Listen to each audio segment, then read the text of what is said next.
In this video, I want to introduce you to the topic indices. And in this topic, we are going to look at the introduction or the understanding for the word indices. We also look at the laws under indices. We go ahead and look at the properties and indices. Then we finally look at exponential equations. That is indices questions involving the equal sign. Let us begin. Indices is a word that comes from the word index. The word index is singular and indices is the plural form of the word index. Index actually means power or an exponent. So if index means power or exponent, then indices refer to any number which has a power or any number in its power form. So what I want to explain is the word index is singular, whilst the word indices is plural. So if index is power, then indices as a topic helps students to deal with numbers in their exponent or their power form. So anybody who wants to work with values or numbers in mathematics where there are powers must understand the topic indices to be able to use to solve all questions under it. Let us now take an example of a number in the exponent form. So we can take the number 2 raised to the power 4. Now, this number 2 raised to the power 4 is a real number. We can find the answer as 16. But before we even go into the answer, the meaning of this is the 2 is referred to as the base and the 4 is referred to as the power or the index or the exponent.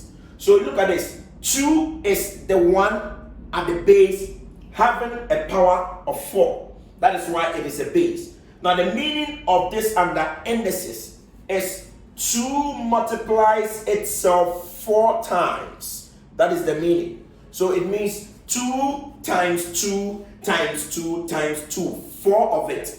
So indices is actually helping us in terms of writing numbers. That this number 2 power 4, which gives us an answer of 16, is still going to be written in the form 2 times 2 times 2 times 2, which also still gives us an answer of 16.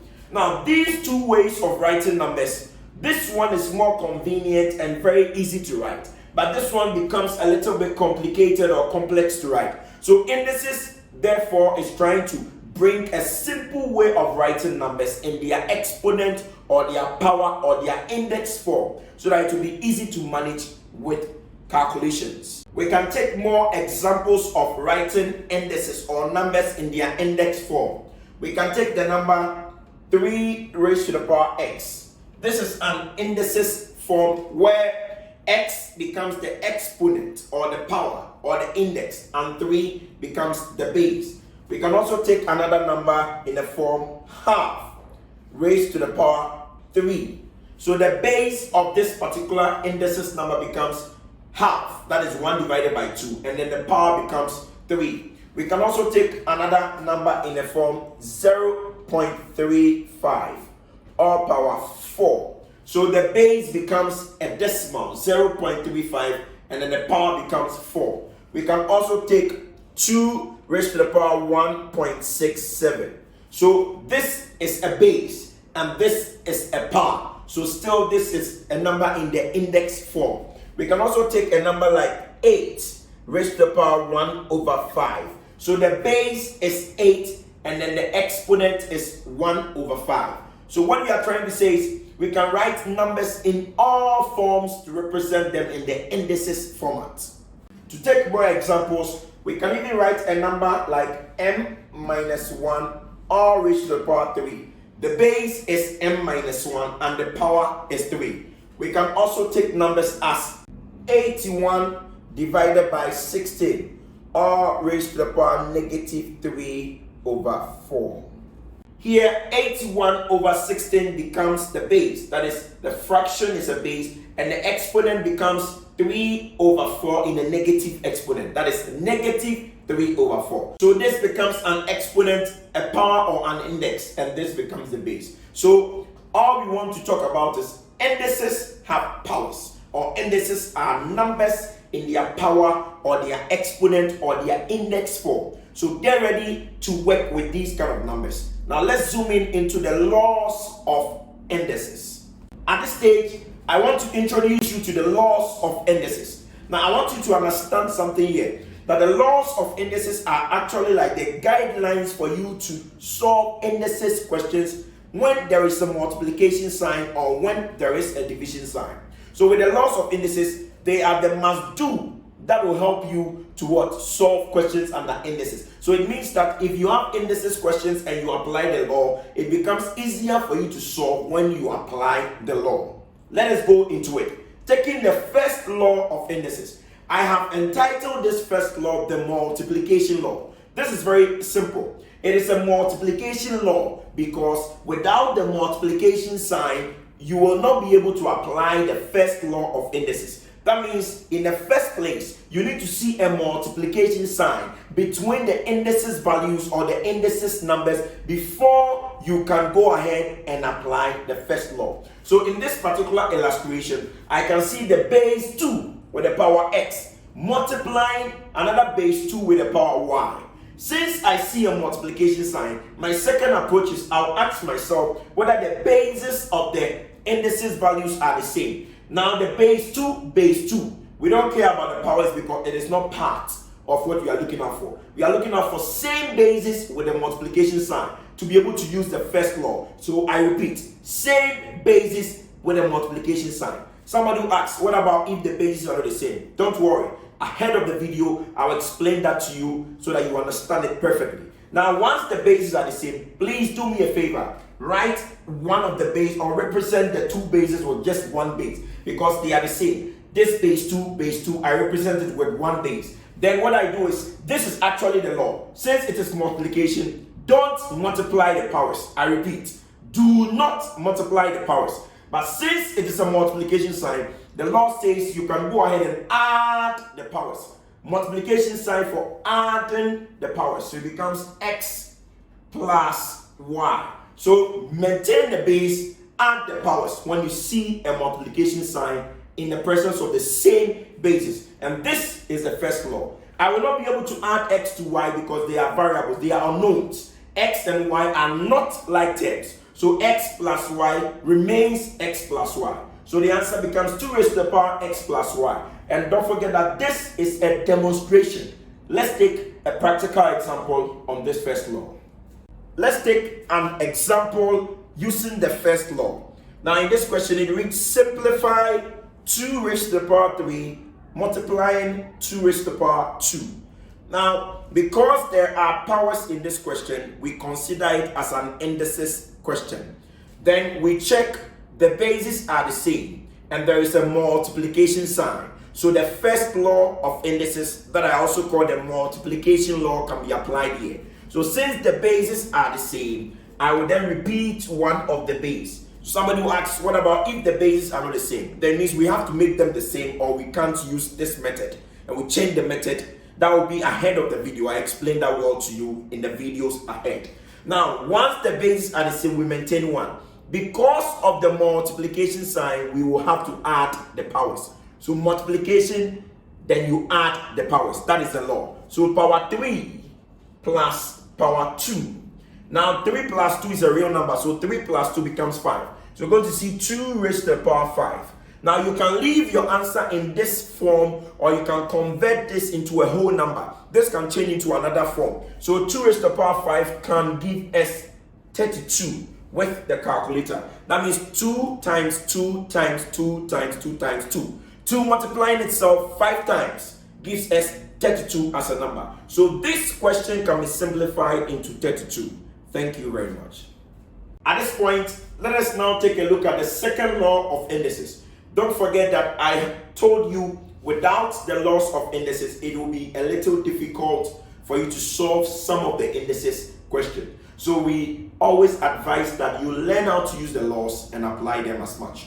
Now, this is the second law. The second law has also been named as the division law or the quotient law. The reason why we will name it that way is you can never apply the second law without seeing a division sign. So the division sign becomes the signal or becomes the command for applying the second law. So how do we then apply? check the question here. It says 3 raised to the power A divided by 3 raised to the power B.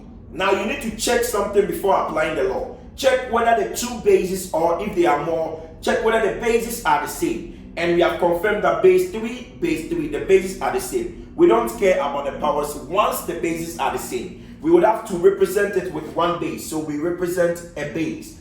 And since we have a division sign, this is where the law actually applies. Now we have to subtract the powers. So don't forget, division to subtract the powers. Or division says subtract the powers. That is where the law is, or the second law applies itself. So it becomes the power A minus the power B. And please, as you did for the first law, after subtracting, let them still be power. A and B are not like terms. They are different variables. So A minus B will continue to remain A minus B because they are unlike terms. Now, so the answer becomes 3 raised to the power A minus B. Please, we are begging you once again. The bases must be the same. And if the bases are not the same, we will teach you how to make the bases the same, or how to solve when the bases are not the same. That will be in subsequent videos. But for now, we are limiting ourselves to same bases. So this is the demonstration of the second law of indices, also called the division law. Let us now apply it in solving an example or a question. Now in this question, it reads, simplify 7 raised to the power 4 divided by 7 raised to the power 2. We want to apply the second law of indices in this question. Why are we even going to apply it? This is an indices question because we see numbers with their powers, or their exponent, or their index. Now, there is a division sign. So our mind now goes to the second law because the second law deals with the division sign. Now, we'll check whether the bases are the same. And of course, the base 7 are the same. So we'd have to repeat one base. Now, when we repeat one base, we check the powers. The powers are intact. And then the division sign is there. So the division sign will then allow us to subtract the powers. I repeat, division for subtract the powers. So power 4 minus power 2. Since we're able to subtract the powers because they are real numbers, we have to simplify this. So it becomes 7 raised to the power 4 minus 2 becomes 2. It will still be a power. So 7 power 2. And if you leave your answer this way, you are correct. But if you want to simplify this into a whole number, 7 raised to the power 2 will give you 49. Since 7 times 7 is 7 power 2 and 7 times 7 is 49. Please take note of this, that if the question goes this way, here there is no equal sign. So this is an indices question without the equal sign. We are supposed to simplify. But in case we have an equal sign, that explanation will be given to you in subsequent videos. So pay attention to this, the process that we used. Take your time and understand the procedure in applying the first and the second law of indices. Let us now have a combined question for first law and second law. Now in this question, I want to apply both first and second law. So I've given this question as simplify 3 raised to the power 3 times 3 raised to the power 4 divided by 3 raised to the power 5. Now let us check something. This is an indices question because obviously there are exponents or powers or index. Now we have bases. So because the multiplication and the division are in this question, your mind must go to the laws of indices. Because multiplication must apply a law and division must also apply a law. Somebody will ask about addition and subtraction. Then my answer will be no. Addition and subtraction in this question cannot apply any law for now. But multiplication and division in the question with powers can apply the indices law. So let's proceed. Check whether the bases are the same. If you're about to apply the laws, you check whether the bases are the same. Base 3, base 3, base 3 with their powers. So the bases are the same. Then we repeat one of the bases. If you want to go gradually, no problem. But I want to go together. Now the power here is 3 and the multiplication sign with another power 4. Because of the multiplication, I will add the powers according to the first law of indices. So it will be power 3 plus power 4. Don't forget, I want to multiply, but rather I will add. Because of the multiplication sign, that is why we added the powers. Now let's proceed. You can still wait and divide because maybe you want to go gradually for understanding sake. So I'll divide and maintain this. Some of you can also subtract. It is the same thing.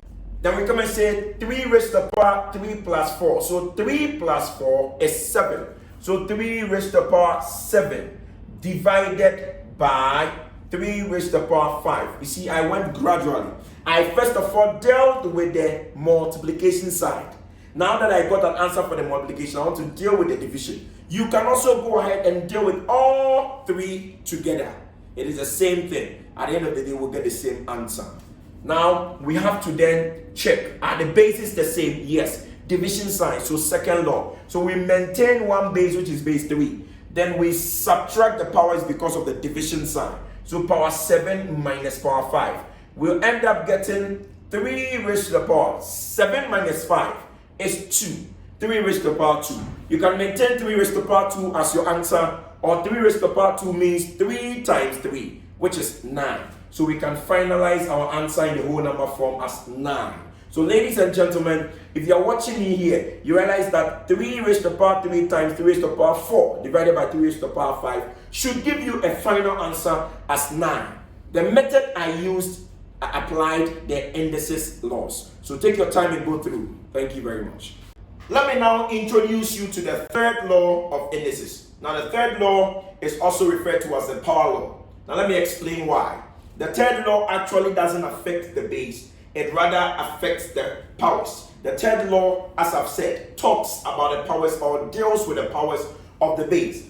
Now, if a base has more than one power, just as on the board, we have base 3 with power A and power B.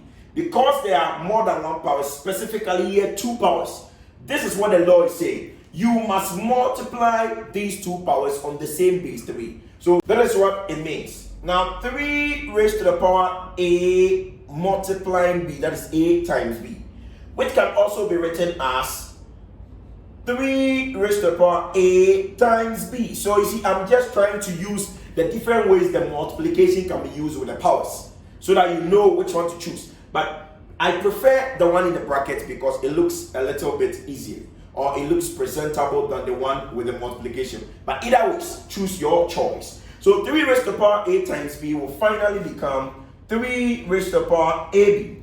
Now this is an illustration. The A and B are unknown, so keep it. So that means the power of this base 3 has become AB, meaning 2 powers from the beginning have been multiplied to get a single power AB. Now let us take a demonstration with real numbers to let you know how this law is actually applied in questions. Let's see. And this question reads 2 raised to the power 3 or raised to the power 2. It means there are 2 different powers for the base 2. So if you want to apply the third law well, please pay attention to this. Base 2 cannot change as of now, but the powers are going to be multiplied because of the third law. The third law states that if a base has more than one power, and here there are 2 powers, power 3 and power 2. Once there are more than one power, we have to multiply the powers we see. So we multiply power 3 by power 2. So this is how it's going to be. It will become the base 2 raised to the power 3 times 2. That is multiplying the 2 powers. And then 3 times 2 will give us 6. So base 2 raised to the power 6. And we all know that 2 raised to the power 6 will give us 64. So the answer will become 64. That is the final answer. So 2 raised to the power 3 into bracket 2. Or 2 raised to the power 3 into bracket 2 like this. Or 2 raised to the power 6 is 64. Thank you very much. And this question, it reads simplify 2 raised to the power 6 divided by 8. Now this is a typical example of indices question where the bases are not the same. So we would have to check whether the bases can be made the same. This is base 2 power 6 divided by 8. Now 2 as a base. Can 8 be changed in terms of 2? The answer is yes, because 8 can be changed into 2 raised to the power 3. So let us substitute it here. So rewriting this, it will become 2 raised to the power 6 divided by 2 raised to the power 3. So 2 raised to the power 3 is representing 8. So 2 raised to the power 3 is now in place of 8 because 2 raised to the power 3 is 8. The reason why we did this is to make sure that the basis of the indices values are the same. Since it is indices, the powers makes it an indices question, and the bases are the same with a division sign. So we repeat one base as we've already been taught. Then because of the division sign, we would have to subtract the powers. So power 6 minus power 3 because of the division sign. So the second law is in play here.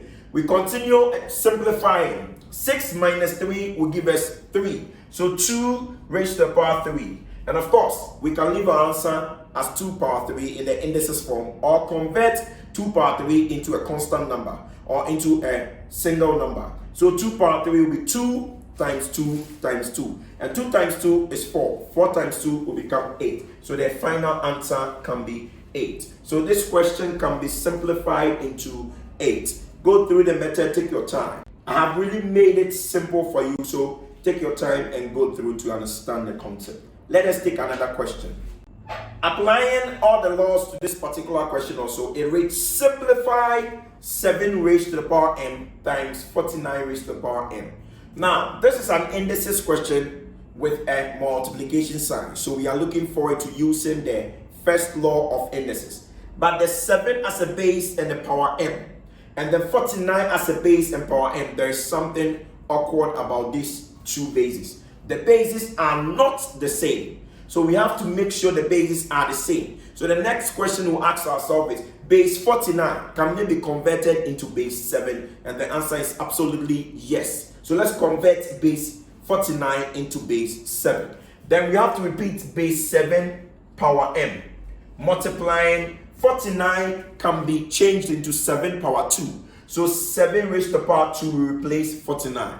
Then into bracket m. Why into bracket m? As we recall from the third law, anytime there are 2 or more powers for a particular base, the 2 powers or more powers must multiply. So there are 2 powers here. The power 2 from 49, that is 7 power 2 is 49. And the power m, which is the original base or the first base from the 49. So the power 2 and the m must multiply according to the third law of indices. So when we multiply this, we will end up getting 7 raised to the power m times 7 raised to the power 2m. So we have to then apply the indices first law, since now the bases are the same and we have the multiplication sign. So applying the law, we maintain one base. So base 7 maintain. Then the multiplication sign gives us the go ahead to add the powers. Because when it is multiplying, the powers must add according to the first law. So m as a power plus 2m as a power. Now please, they are variables and they must be like terms.